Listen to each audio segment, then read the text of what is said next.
तर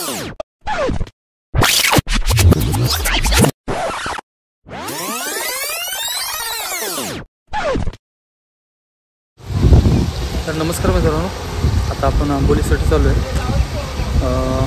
आंबोलीतून आजरामध्ये 25 किलोमीटर आहे। एकदम वातावरण इथं पावसाचं झालं आहे, मस्त वातावरण आहे। चला तर मग या वातावरणाची मजा घेत आज आपण रामतीर्थ मंदिर, आजरा, हिरण्यकेशी मंदिर आणि आंबोली धबधबा पाहणार आहोत।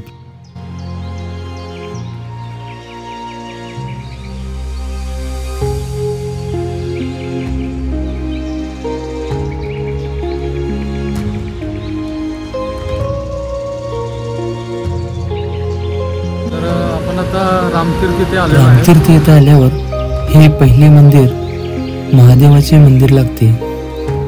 येथील लोक म्हणतात की हा नंदी थोडी थोडी उभे राहत आहे। तर या नंदीचे दर्शन घेऊन पुढे राम मंदिरकडे प्रस्थान केले। येथील श्रीरामाचे दर्शन घेतले। मंदिर थोडे जुने आहे। आत राम सीता यांचे मन प्रसन्न करणारी मूर्ती आहे। मूर्ती पाहून एकदम मन प्रसन्न होते। समोर हा वाहणारा हिरण्यकेशी नदी पाहून पुढील प्रवासास सुरुवात केली। वातावरण एकदम मन प्रसन्न करणारा होता। ही रस्त्यावरची झाडी आणि पडणारा पाऊस, त्यात ही धुक्याने पसरलेली चादर पाहून एकदम मन भारावून गेलं। आंबोलीतील अनेक महत्त्वाच्या प्रेक्षणीय स्थळांपैकी हिरण्यकेशी हे एक। रविवारचा दिवस असल्यामुळे लोकांची गर्दी खूप होती, त्यामुळे आम्ही पुढे थोडे चालत गेलो। हिरण्यकेशी देवीमुळे नदीचा उगम झाला।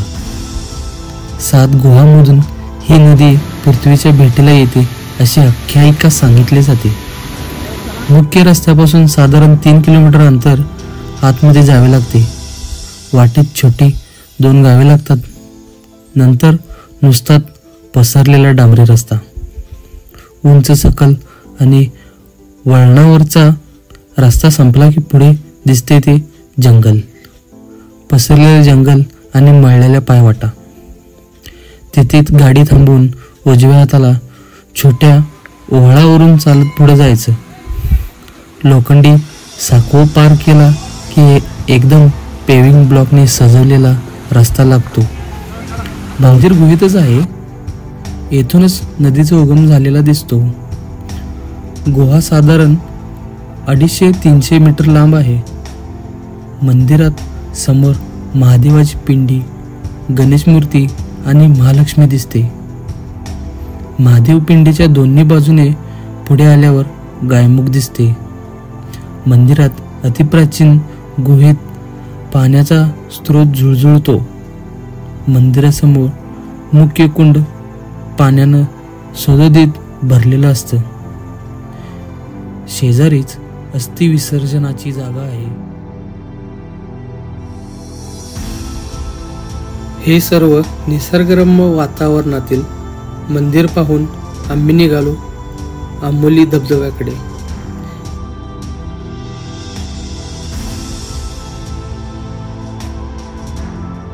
येथून थोड्याच अंतरावर हा धबधबा आहे। तर हा धबधबा बघणाऱ्यांची गर्दी तर खूपच होती, पण फॉग एवढा होता की धबधबा नीट दिसत पण नव्हता आणि पाण्याचा जोर जास्त असल्यामुळे जवळ जाणे हे टाळलेले बरे। धबधबा तर खूपच मस्त आहे। येथील वातावरण एवढे मस्त होते की पाहतच राहावे असं वाटत होतं। चला तर मग या व्हिडिओची सांगता घेऊ आणि भेटू लवकरच नवीन व्हिडिओमध्ये। व्हिडिओ आवडल्यास लाईक नक्की करा, शेअर करा आणि सबस्क्राईब करायला विसरू नका। धन्यवाद।